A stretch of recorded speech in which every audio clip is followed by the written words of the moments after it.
Broadcasting from the business capital of the world, this is the Podcast Business News Network. If you want to succeed at doing pretty much anything, and especially within your career, and especially if you're leading somebody, leading a team, is your brain getting in the way of blocking your success? It's called situational awareness. And it's something that this guy deals with in many different forms. Interestingly, he is a pilot. He teaches flying, but he also coaches and helps people move their lives along that way. And we're going to talk about this whole thing, situational awareness, today with the guy that is behind coachingforrelevance.com. Randy Swaim is back with us. Hey, Randy, how are you? Good to be back with you, Steve. Same here. And that term, situational awareness, as soon as you say it right away, I get a picture of, say, a combat situation or flying, all of that, where you're aware of your situation, but sometimes your head gets in the way, right?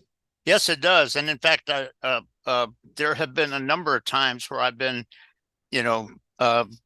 training another jet pilot, and my debriefing comment to him in some cases, I think the most recent time was about a week and a half ago, kind of thing. But I told him, I said, your stick and rudder skills, your flying ability is totally standard. It's totally good.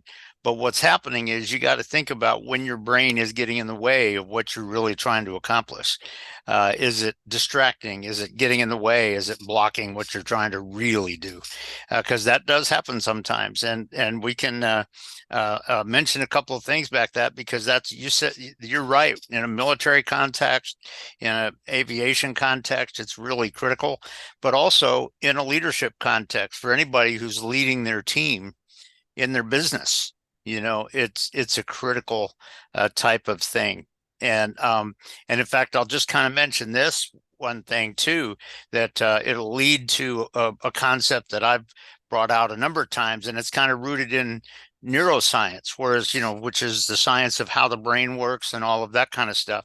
And one of the things that I tell people, and I think I've said this before on the show, that the brain has neurotransmitters, and what it does is it releases chemicals into all your synapses in your nerve system, and the chemical there will kind of generate your emotions, whether it's norepinephrine, whether it's acetylcholine, serotonin, dopamine. And of course, dopamine is what your brain releases in order to make you feel applauded, and where people are sort of doing this in the background and kind of thing, and you feel like, oh man, I'm all that, kind of thing. And one of the things that I tell people is this aspect of it's a term that I kind of created for myself, and it's the concept of dopamine fix. And there's a lot of people, I've seen examples of it like you wouldn't believe. In fact, I just submitted some work to the neuroscience group that I'm connected with and everything. And it's interesting because the concept that I look at is the dopamine fix. In other words, to what extent does somebody find themselves fixated on that?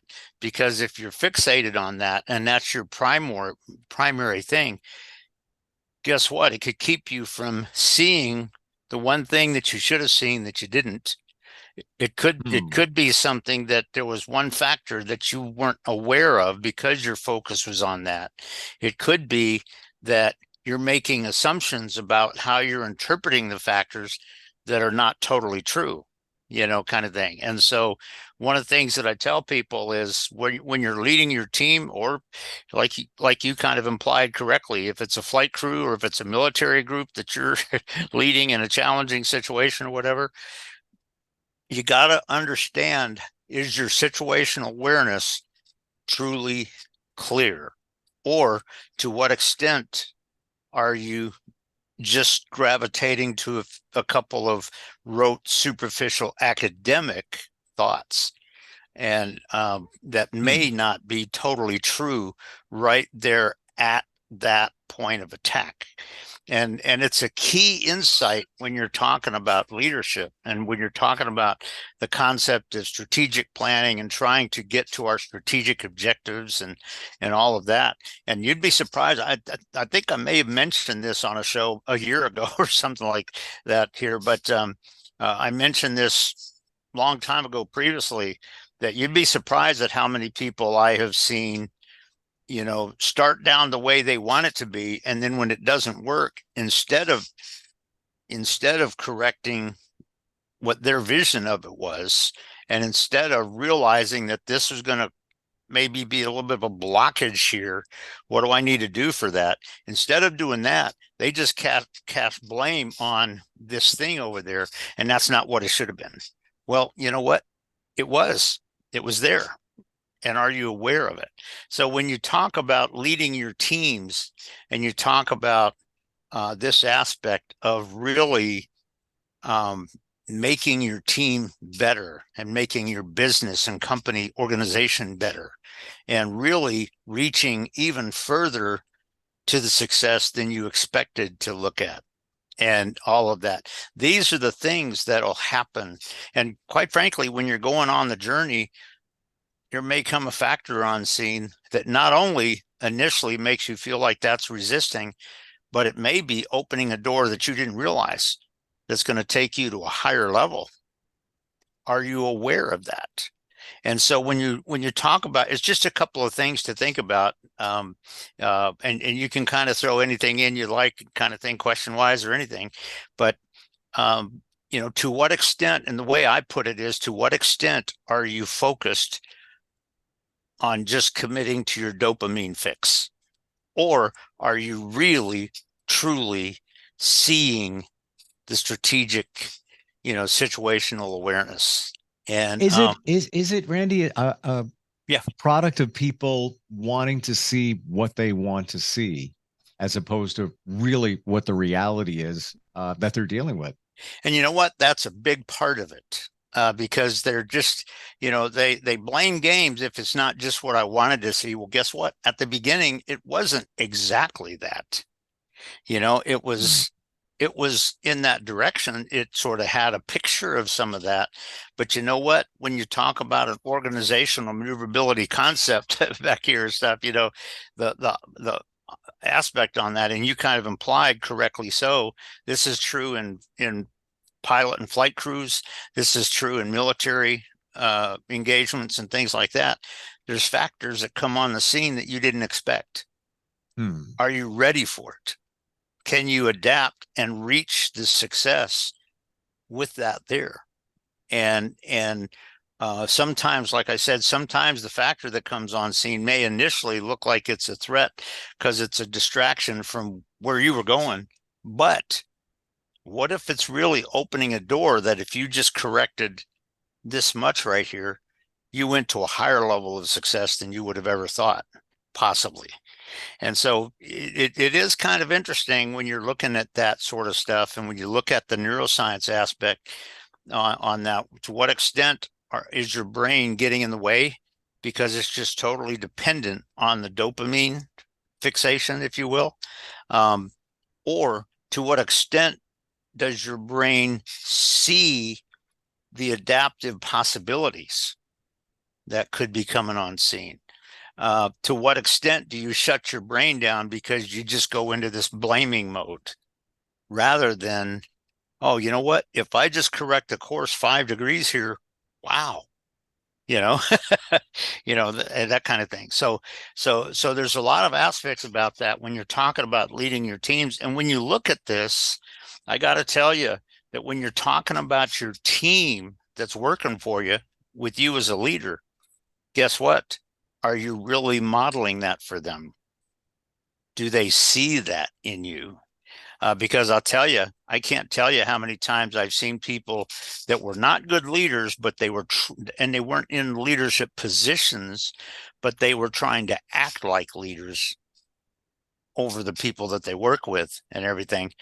And you'd be surprised at how many times I've seen people kind of shut it down.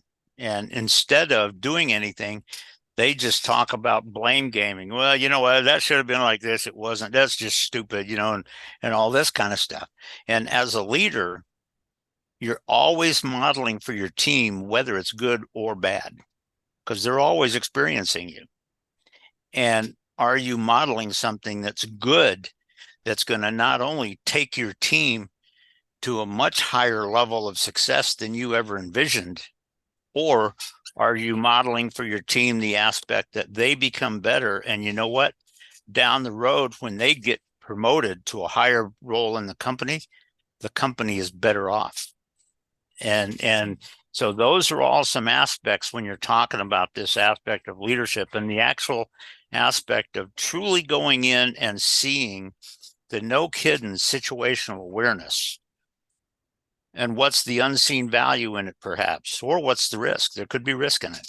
What are you going to do about it? How are you going to lead your team to adapt with a degree of confidence, perhaps, as opposed to just going into the blame game and stuff? And does your team have a sense where they can kind of experience you looking for all that as you walk the journey, as opposed to just falling back to the dopamine fix and just going, well, you know what, I had it right when it started. It just didn't come out right. Well, you know what?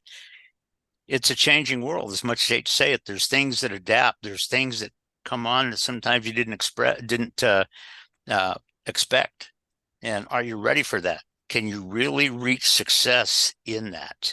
And I'll tell you what, if your people see that to a certain extent in you, where there's a real synergy there and all that, I'll tell you what, they're going to follow you and they're going to communicate with you like you wouldn't believe.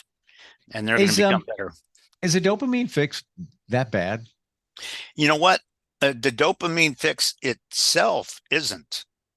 And because all it is just the dopamine that the brain releases when it's trying to make you happy that you chose the right answer on this question, or the whatever Right. kind of thing. So it's not that bad. But here's the thing: it's never totally controlling. And that's what people don't realize. And there's a number of neurotransmitters that the brain releases. Dopamine is one of them, and that's for the applause and the pat on the back and the slap on the back and all that kind of stuff, the graduation and all that, where you feel like it's just wow, yeah. But then there's also something that's serotonin, which means I feel rested and I feel relaxed here. Oxytocin is one that brings a degree of synergy where you really feel connection with your people and all that. And the brain doesn't just release one. Based on what the brain is sensing, it'll release some of those to generate that in you. And as a leader, if you totally gravitate to that dopamine fix, guess what? That's your choice. Is that the choice you really want to make? And it's it's a good question that you asked, but yeah, it's not ultimately controlling. But like we said at the beginning, to what extent do you see your brain getting in the way, as opposed to really helping you get there? If the brain just says, well, okay, this is what I'm feeling right now. Okay, just be happy with myself and kind of thing. Guess what? It's getting in the way. But if you say, I sense that, I know where that's coming from. You know what? Yeah, there is a reason we should all be happy about this, but you know what? We still got a little bit further to go. And I'll tell you what, we can get higher than we thought, and let's do it. And so all of that is a key role of the leadership. So I'm thinking here, you go through your day, no matter what your role is. Let's say you could be part of the team, you could be the team leader. And there are certain things that you need to get done, but some things that you'd rather do over the other things. And I look at that and I'm thinking, well, that's probably the dopamine rush. I'm going to do that because that's going to make me feel good. Is that such a bad thing? It depends. And here's what I would say from the leadership of that team. Here's the thing: is the sense of that dopamine driven by exactly the same thing for everybody in your team? If it is, that might be something you got to lead the team to overcome. But you know what? It may be that this point makes you feel that dopamine, and this one over here makes me feel that. And oh, by the way, both of those are good for our team and our company. And this one makes Billy Bob over here feel that. And that's good for our team. You know what? As a leader, do you have a sense of those aspects where, you know what? You may have one person kind of playing a little bit of a leadership role in the team as they're doing this. But then when this comes up, this person is the one that can do that better. And you do it, and you all do it as a synergistic thing. And so all of that is part of leadership, particularly when you're in a challenging, unpredictable VUCA environment. And so it's a good question that you raise, but it's just some of the things on that. But part of that, I think it was last week we were talking about when you're interviewing your people to come on board your team. Do you have some sense of how everybody's exactly the same? If that's what you want, maybe that's not what you want. Maybe it's not what you should have. It's better to have different people with different experiences and all that can all really truly work together. And there's some role where you can do that, and that can be a benefit for your team. So yeah, it's not like that that you have to do that or anything like that. But as a leader, do you truly have a sense of who your people are and know where that strength is and their individual strengths and how that comes together as strength for the team? And it may be that you, Steve, feel that you feel that dopamine and that applause when you do this thing over here. Well, if they tell me to go do that, I'm hurting the team to a certain extent. Because you know what? You're going to feel the real reward and the real benefit and the experiencing the applause when you do that. Whereas I might feel that on something else. Yep. So all of that is sort of part of the leader making sure you have the right team and the good team that can make that difference, because all of that is huge. But it's just one little tiny picture of how that neuroscience aspect can bring in the aspects of the neuroscience on it. And so it's interesting when you realize that all of that can be applied and has a part to play in the overall situational awareness. Because here's the thing, if I know my people and I know that Billy Bob over here is great in this little challenge right here, you know what? Come on over, buddy. I'm going to give you credit for it. You take care of this? You bet. I'll take care of that. Good. You do it, buddy. I'll give you credit. I mean, what are the things that motivate with the release of all these chemicals? You have the feeling of accomplishment, mm-hmm. and then you have the recognition. So there's two things. Are there other things there that come into play? Basically, anything, and that could be effective based on an individual person, because the dopamine is something when the brain on the person feels they've really accomplished something, and in the background they almost have a sense that people are clapping for them, kind of thing, Right. and patting them on the back, giving them a thumbs up, and all this sort of stuff. If you have like I say, the neurotransmitter of oxytocin, that talks about kind of oneness in people. And so if you and I are working together, and oxytocin is what really kind of drives me, I tell you what, to the extent where we feel like we're a real team here, we're almost family, that's going to make me more successful, and I might get a little bit of a dopamine on that once I feel that. Yep. Kind of thing. And the other part, the other chemical I didn't mention is norepinephrine. Then the brain releases norepinephrine when it's a fight or flight situation. Well, guess what? On the team, you may have one person that says, you know what? I'm going to stand up for this team with whatever I got to do. And, when you and I are kind of struggling on something or whatever, and they come up and we have a sense that they're fighting for us, they're standing there with us when we're challenged with something, kind of thing. That sometimes can generate it. So it's interesting when you look at the neurotransmitters that the brain has and releases, and how that can all play out. But it also does kind of toy that. Are you just going to go back and go with what that says regardless? Probably don't want to, because you know what? A lot of that is predicated on kind of your interpretation of what you're seeing. And so the aspect on that is, if you totally gravitate to just what your brain is kind of making you feel there, you're probably not helping yourself. But So we do have a question. I don't want to run out of time. Sure. Yeah, go ahead. But instantfeedbacksteve@gmail.com is how you can reach us, like Kelsey did from Newark, New Jersey. She says, I'm considering a career change. How do you find your true purpose in life? Wow, that could be an hour-long talk. But, I guess so, right?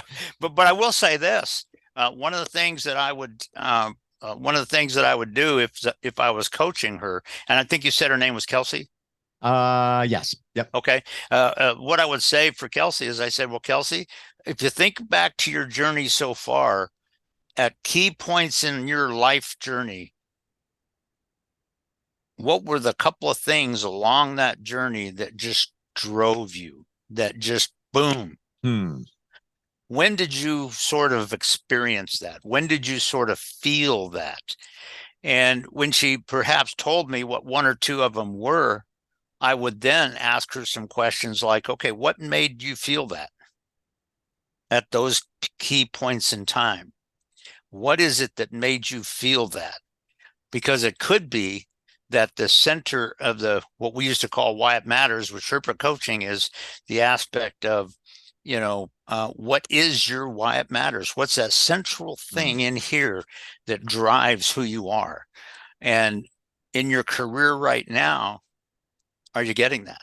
It sounds like she isn't, but if you think about and you get some clarity on what that truly is, my why it matters is to be free.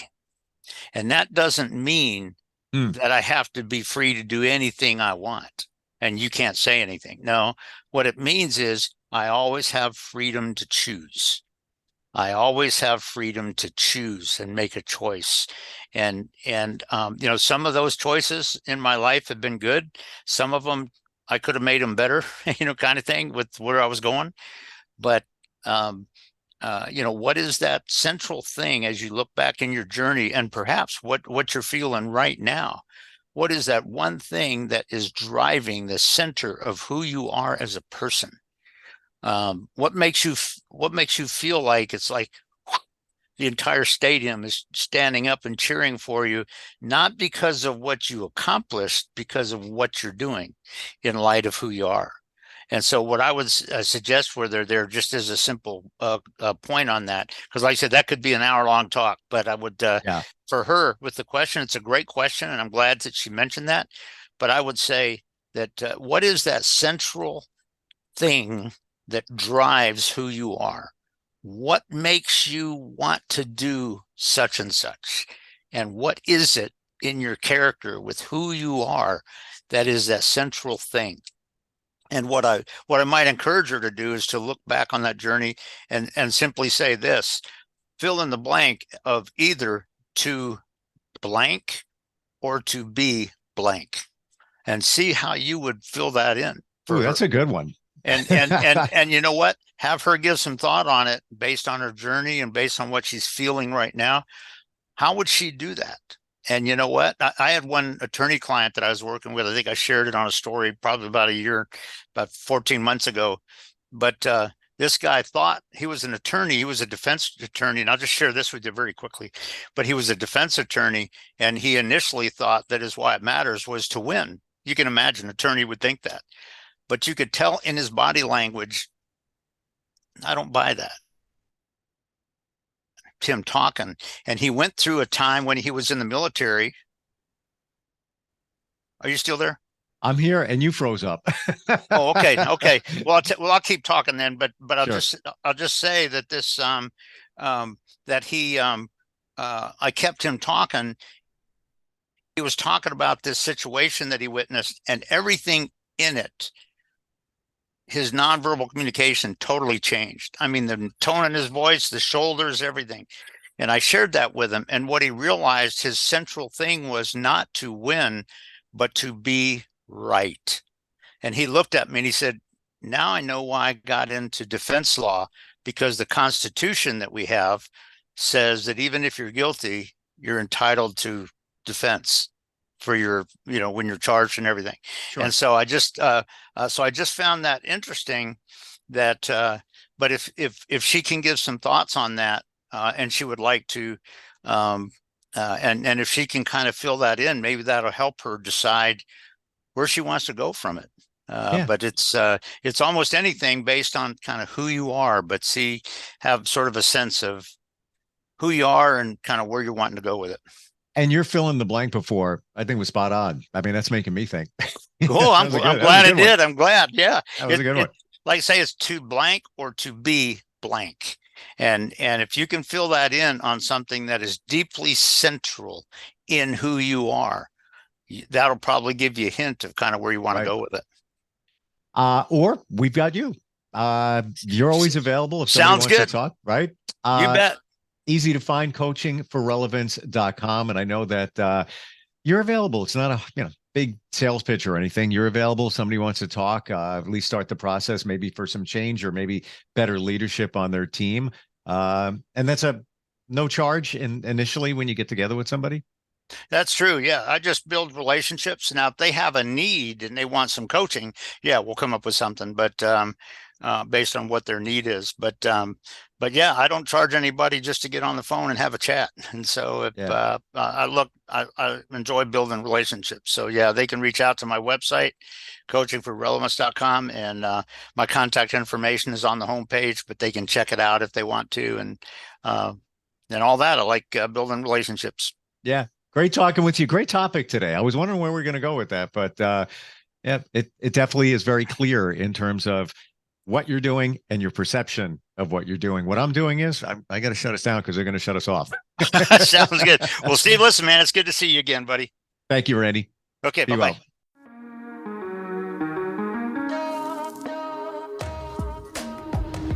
Broadcasting from the business capital of the world, this is the Podcast Business News Network.